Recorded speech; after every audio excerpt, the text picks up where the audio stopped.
OK, so there's a couple dining it out, like it's Jamie Oliver, who we've just mentioned. Yes, he's... Restaurants are all shutting. All restaurants are all shutting down. Jamie Oliver's restaurants have closed. They've gone into receivership, I believe. That's it. Jamie Oliver blamed the company's collapse on the well-publicised struggles of the casual dining sector and decline of the UK high street, along with soaring business rates. How do you think the Sunday Times food critic, Marina O'Loughlin, described Jamie's tagliatelle? Presumably not in complimentary terms. Load of old shit. Almost exactly so. Yeah. She described the tagliatelle with truffles at the Jamie's in Westfield, Stratford, as a honking, salty swamp of a sauce, brown and dusty with nutmeg. Tiny chunks, not shavings, of tasteless black truffle lurk around like mouse poos in soup. Brown and dusty with nutmeg is my Tinder bio.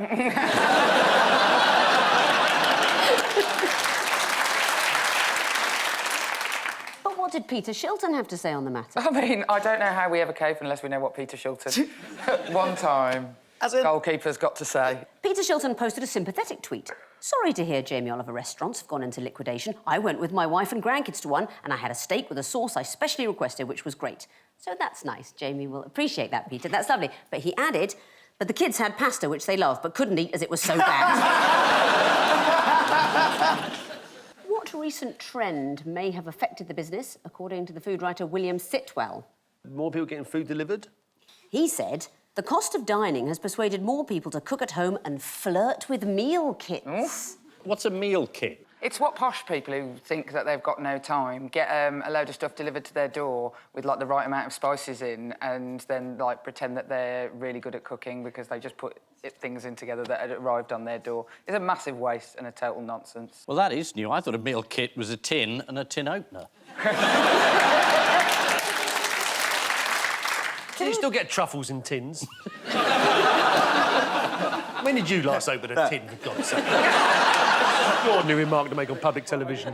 What did one member of staff accidentally serve to diners in Manchester this week? Expensive, very expensive bottle of wine. How expensive? Like, I don't know, like £3,000 or something like that? Even £4,500? Yes. Diners at the Hawksmoor restaurant, they'd ordered a bottle of red wine. It was quite expensive, they were given that. According to the Times, the error wasn't spotted until it had already been partially drunk. I bet they necked the rest pretty quickly. Yeah. The owner of the restaurant tweeted, to the member of staff who accidentally gave it away, chin up, one-off mistakes happen and we love you anyway. Adding, goodbye. When people online questioned who would pay £4,500 for a bottle of wine, the steakhouse replied, in this case, quite literally no one.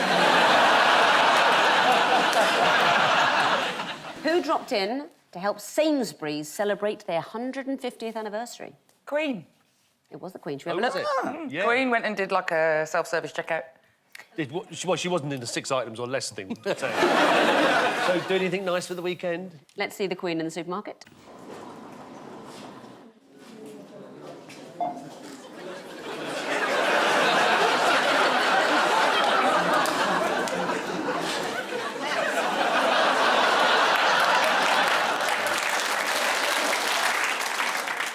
I love the fact that was her first reaction.